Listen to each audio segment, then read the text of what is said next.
Hyderabad development authority के deputy director की degree जाली निकली। 17 साल से मुख्तलिफ ओहदों पर तैनात रहने वाले शिराज काका की डिग्री का कोई रिकॉर्ड मौजूद नहीं। Mehran university of engineering and technology Jamshoro ने तस्दीक कर दी। तफसील जानते हैं दौर न्यूज के नुमाइंदे खावर हुसैन से। खावर, मजीद क्या तफसील सामने आ रही है, बताइएगा।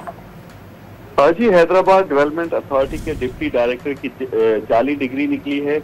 ये 17 साल से मुख्तलिफ ओहदों पर तैनात रहे हैं। शिराज काका नाम है इनका और डिग्री का इनका कोई रिकॉर्ड मौजूद नहीं है। Mehran university of engineering and technology Jamshoro से जब इनकी डिग्री की तस्दीक कराई गई तो उनका ये कहना था कि इस नाम की कोई डिग्री जो है मेहरान यूनिवर्सिटी से रजिस्टर्ड नहीं है। जाली डिग्री पर 2017 से मुलाजमत हासिल करने वाले शिराज काका मुख्तलिफ अहम ओहदों पर तैनात रहे हैं और अब एंटी करप्शन ने इस मामले का नोटिस लेते हुए तहकीकात का आगाज कर दिया है, जबकि director general Hyderabad development authority की जानिब से शिराज काका को ओहदे से हटा दिया गया है और उन्हें फौरी तौर पे जो सरकारी गाड़ी है वो भी वापस करने का हुक्म दिया गया है। जी, बहुत शुक्रिया आपका।